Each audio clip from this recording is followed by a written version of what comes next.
Hi all, welcome back to my channel. This is the second part of how I make these lovely cheesy beef patties. If you haven't watched part one, I'm going to put the link in the description box. Part one will just basically tell you how I make the dough and prepare the dough for my patty. Today I'm going to show you how I make the filling and how I finish off these lovely cheesy beef patties. So firstly, I cut up some garlic, carrot, scallion, onion, red pepper and some thyme. But with my garlic, I usually grater it in. I feel like when you grater it in, it gets better flavour. Then I just fry these all up. So I have some mince that I washed and I drained off. Remember, you don't want to be cooking with any wet meat. So I drained it off in a sieve and left it for about half an hour. Just add this all in and mix everything up.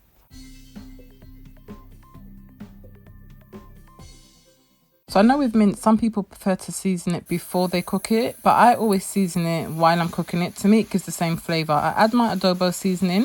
This is one of my favourite seasonings. I use it in every single dish. My cracked black pepper. Cracked black pepper makes a difference to powdered black pepper. So cracked black pepper is always a fave for me. To add my mixed herbs. Any mixed herbs is fine, any brand. That one I showed is the one that I usually use. It's my favourite.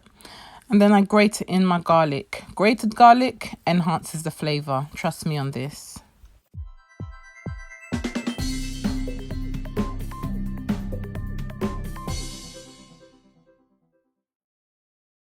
So I keep on cooking the mince on medium heat until there's no more pink colour. I wait for it to be brown. And then I add in my soy sauce. I love soy sauce. Make sure you use a dark, thick soy sauce. Then the runny ones. The runny ones are no good to me. And some tomato puree, about a teaspoon of tomato puree to put inside of the mince.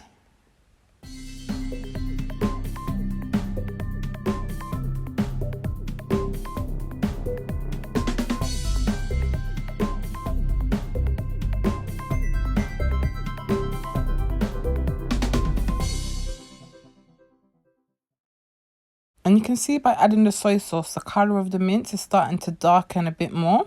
But we need it darker than this. And I'm going to show you how we're going to achieve the correct colour for this mince. Then I add 2 tablespoons of tomato ketchup. And then a tablespoon of oyster sauce. Oyster sauce is a very sweet, sticky sauce. I love using it in my cooking. It's really nice. The colour's not there yet. I still need it a bit darker, so I'll add some brown in. This will just help to enhance the colour without changing the flavour too much. If you do decide to make this, with the browning, you just add until you get the desired colour, but be very careful. You can't be heavy-handed with browning because it will just make it too black if you add too much.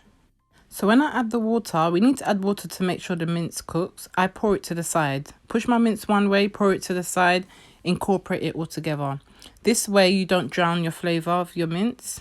And then lastly, Scotch bonnet peppers. Yes, you need Scotch bonnet peppers in patty because you need that spice, that nice spice that you get with them. Lovely. So the mince was steaming for about half an hour. And then look at it now. It looks really, really good. It smells amazing. The last thing you need to add right near the end, some breadcrumbs. I use the panko breadcrumbs, but I'm sure any breadcrumbs should work. Just throw them on there, about a tablespoon of breadcrumbs, and mix it all up. Mince is now full of flavour, but it's a bit too chunky. So the next thing, throw it in a blender, any blender you've got, just to get a nice, smooth consistency to it. This is the type of consistency I wanted to put in a patty. When I did put it in the blender though, I didn't get to record it. It was a bit too thick, so I had to add a bit more water to ensure it can blend properly. So now on to making the actual patties. Yay! So I have another video how I actually make this patty dough. As I said, I'll put it into the link in the description box. So make sure you watch that if you don't know how to make patty dough. It's a must, yeah? So here is the patty dough. I'm going to cut it in half because it was quite a lot. And you can either use the rest of it or you can freeze it. Wrap it in cling film and freeze it and take it out of the freezer whenever you're ready to use it again.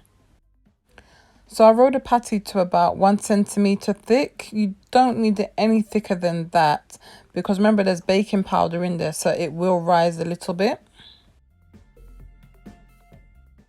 So firstly, I decided to make jumbo patties, some big ones, because I can be greedy sometimes. And I'm also going to make mini ones. So just get a bowl, whatever size you want. And I've got a pizza cutter here, and I just go around with the pizza cutter. You can use a knife, but if you've got a pizza cutter, it's just so much easier. You take off the excess dough and then lift up the bowl, and you've got a nice circular shape, which will be your patty base. So I filled half of the circle with the mince, and then I've got an egg wash here. I've got egg and then about 1 egg and about a tablespoon of water, and I just run it around the edges. This will allow me to seal the patty and ensure it doesn't open up when I heat it. I decided to put a bit more mince, you know, because I like my patties nice and juicy. And then I just top my patty off with some cheese slices. I've got cheddar cheese here. Cheddar cheese was quite nice. It's the medium cheddar. And then I fold it over to make the patty shape. And using a fork, I seal the edges. This makes a nice, pretty shape, as you can see.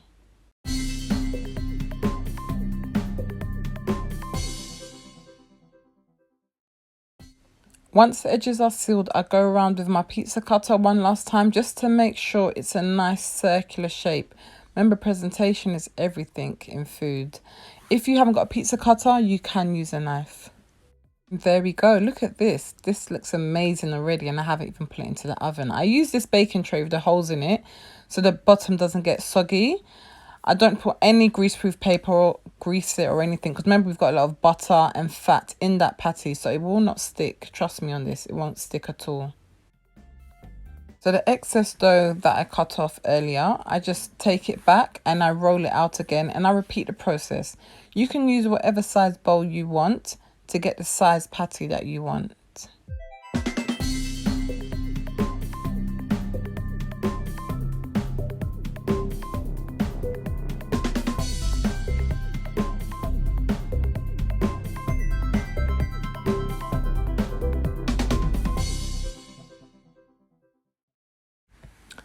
So look at these jumbo patties, lovely. So before I put them into the oven, I use the egg wash and just coat the outside.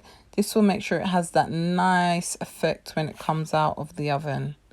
And then I put it in the oven for about 30 minutes on gas mark 7.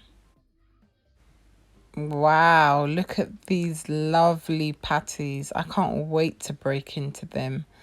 Smells so delicious, so delicious, and they're so flaky. Look how flaky these patties are. They just flake off. You see, that's why you have to do the dough like that, to ensure you get that flakiness. Yummy. Let's check what's inside of it. You see the cheese and the beef. Lovely. So if you like this video, please share it. Share it with someone else, and don't forget to subscribe. Hit that subscribe button now, now, now. So what is patty without cocoa bread? Yes, your girl had to make some cocoa bread. I am going to put this recipe up soon, so make sure you're subscribed so you see when that drops. If you do try out this recipe, please let me know and share this video. Thank you so much for watching.